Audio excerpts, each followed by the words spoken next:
चलिए, मोहम्मद बिन तुगलक। मोहम्मद बिन तुगलक से पहले हम तुगलक वंश के बारे में कुछ जानते हैं, है ना।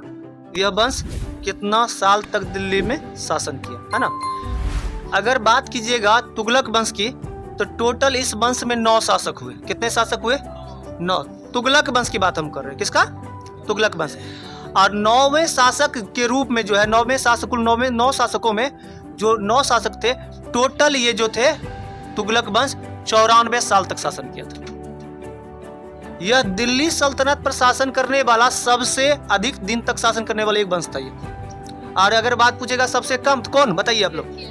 कौन? खिलजी। और सबसे अधिक तो कितना साल? टोटल कितने शासक हुए?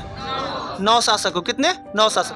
और वही अगर मोहम्मद बिन तुगलक की बात करें, तो यह तुगलक वंश का दूसरा शासक था। यह तुगलक वंश का क्या था? ये दूसरा शासक था। दूसरा शासक था। कौन? मोहम्मद बिन तुगलक। और इसका शासन काल जो है 1325 से 1325 से कितना तक? किसका? मोहम्मद बिन तुगलक का। अगर इसका जो जन्म हुआ था, मोहम्मद बिन तुगलक का जो जन्म हुआ था, पाकिस्तान में एक प्रांत है मुल्तान। क्या है? मुल्तान। याद कीजिए, वही मुल्तान जहाँ जिसे सहवाग को जहाँ 300 रन बनाया था, जिसे मुल्तान का सुल्तान बोला गया था, उपाधि दिया गया था। मुल्तान का एक जगह है कोटला। कहाँ है? मुल्तान का जगह एक क्या है? कोटला। कोटला में इनका क्या होता है? जन्म होता है। किसका? मोहम्मद बिन तुगलक का। कहाँ जन्म होता है? कोटला में, है ना। और इसका शासन का 1325 से 1351। कोटला में जन्म होने के बाद, है ना, कि इसका जो प्रारंभिक शिक्षा था, किसका? मोहम्मद बिन तुगलक की बात कर रहे हैं। मोहम्मद बिन तुगलक, इसका प्रारंभिक शिक्षा बहुत अच्छे ढंग से हुआ और ये बहुत शिक्षित थे, है ना।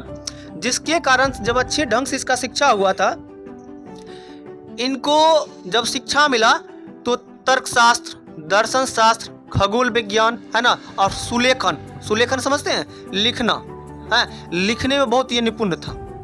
साथ साथ जो है बहुत सारे भाषाओं जैसे संस्कृत, अरबी, उर्दू, फारसी, ये सब टोटल मिला के 23 भाषाओं का जानकार था ये। कितना भाषा का? 23 भाषा का जानकार था। 23 भाषाओं का क्या था? जानकार था। कौन? मोहम्मद बिन तुगलक 23 भाषाओं का जानकार था। साथ साथ अगर इसको देखिएगा, जब नॉलेजेबल था, और पूरे इतिहास में अगर देखिएगा पूरे सल्तनत की बात, तो सबसे नॉलेजेबल आदमी था ये। सबसे पढ़ा लिखा शासक कौन होता है? यही। पढ़े लिखे होने के कारण से अगर इसका देखिएगा, इसकी जो नीति थी, है ना, उदार प्रवृत्ति की नीति थी। उदार के साथ साथ समानता के भाव से सबको देखता था। समझ रहे? पढ़े लिखे योग्य शासक थे, उदार प्रवृत्ति के थे, और सब धर्म को एक समान से देखते थे। ये नहीं कि आपको इसी के पिता क्या था, एक नंबर हिंदू कट्टर विरोधी था। लेकिन मोहम्मद बिन तुगलक का अगर इतिहास देखिएगा, तो इसका इतिहास जो है ना, वैसा नहीं रहा। इन्होंने सबको साथ लेकर चलने का काम किया, है ना। इसका पता ऐसे चलता है कि यह एक व्यक्ति थे, जैन गुरु थे, जिन प्रभासूरी, नाम सुने हो? जिन प्रभासूरी इसी के दरबार में रहते थे। जैन थे, फिर भी उसको बहुत सम्मान करता था। किसको? जिन प्रभासूरी का। कौन करते थे? जिन प्रभासूरी। मोहम्मद बिन तुगलक की बात कीजिएगा, जिन प्रभासूरी के दरबार में रहते थे और बहुत सम्मान के साथ मोहम्मद बिन तुगलक रखते थे।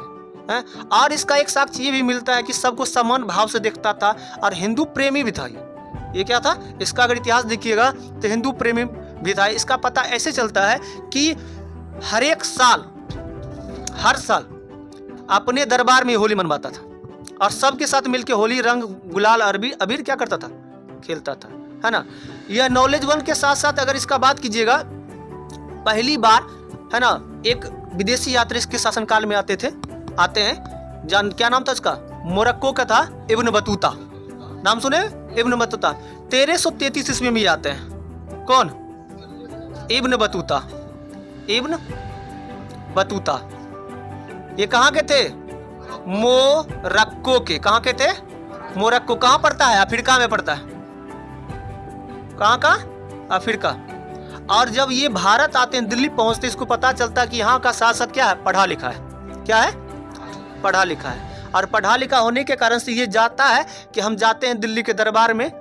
जब दिल्ली के दरबार में पहुंचता है कौन, इब्न बतूता, तो इसका भव्य स्वागत किया जाता है ना, क्योंकि ये बहुत पढ़े लिखे थे और पढ़े लिखे का क्या करते थे, सम्मान करते थे। जब ये दिल्ली पहुंचता था तो इसकी विद्वता से प्रभावित होकर जो है ना मोहम्मद बिन तुगलक जो है दिल्ली का काजी नियुक्त किया था। किसको?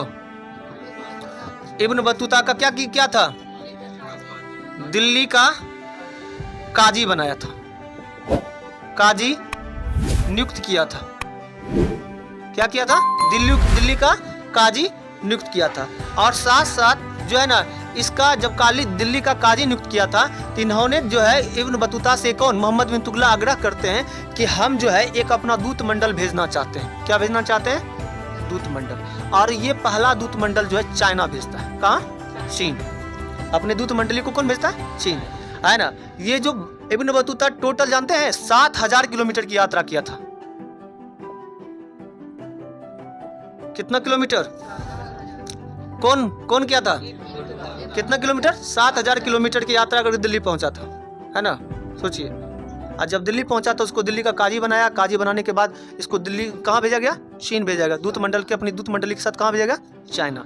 जब चाइना भेजते हैं तो उसी वक्त जो है ना अपना एक यात्रा वृत्तांत लिखते हैं। यात्रा वृत्तांत, है ना। उसका नाम था रेहला। क्या नाम था? रेहला। सुनिए इस चीज को, ठीक है। क्या नाम था उसका? रेहला। तो रेहला कौन लिखते हैं? Ibn Battuta. और जब इसको रेहला लिखते हैं, है ना, अगर इसकी बात इधर आते हैं इसका शासनकाल में, है ना, किसका? मोहम्मद बिन तुगलक की बात करते हैं। इसका अगर आगे शासनकाल में आते हैं तो यह अपने साम्राज्य का सबसे, जितना इस वंश में चाहे मोहम्मद बिन तुगलक के समय जितना तेजी से यह अपने साम्राज्य का विकास किया था, उतना ही तेजी से इसका साम्राज्य क्या था? भंवर भी जाता है, टूट भी जाता है ना।